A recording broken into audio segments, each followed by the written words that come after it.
Hey kids, have you ever had anything bad or unlucky happen to you? Like you missed the bus because you woke up late? Or your favorite shirt got a big hole in it? Well, in today's story, we're going to take another look at Joseph. He had some pretty bad stuff happen to him, but God had a plan for him. Joseph had a rough start when he got to Egypt.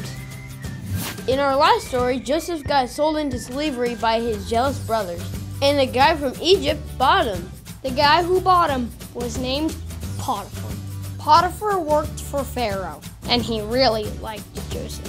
But Potiphar had a crazy wife, and she made a bunch of lies up about Joseph and got him sent to prison. God was with Joseph even when he went to prison. Even though prison was bad, Joseph became a really important guy. He was put in charge of all of the other prisoners. And then, two of the other prisoners had dreams that they didn't understand. So they told Joseph about their dreams, and God helped Joseph understand the meaning of them. He was exactly right, and the dreams came true. And then, he ended up explaining a dream that Pharaoh had too. And you'll never guess what happened next. And Joseph became second in command in all of Egypt. Pharaoh saw that Joseph can hear from God, so he made him second in command in all of Egypt. You remember that dream Pharaoh had? It said there would be a famine soon. A famine means that food stopped growing.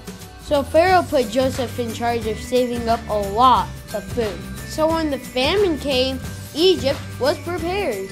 So people from all around showed up and asked for help. And guess who came? Joseph's brothers.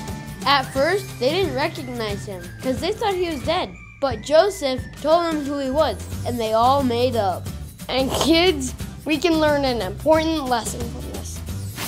Bad things can happen, but God will always get his way. When Joseph's brothers sold him into slavery, they thought they were in charge. But God was in charge, and he had a plan. Memory verse. You intended to harm me, but God intended it all for good. He brought me to this position so I could save the lives of many people. So kids, next time something bad happens to you, think of Joseph. A lot of pretty bad things happened to him, but God had a plan. And God has a plan for you too, and he will always get his way.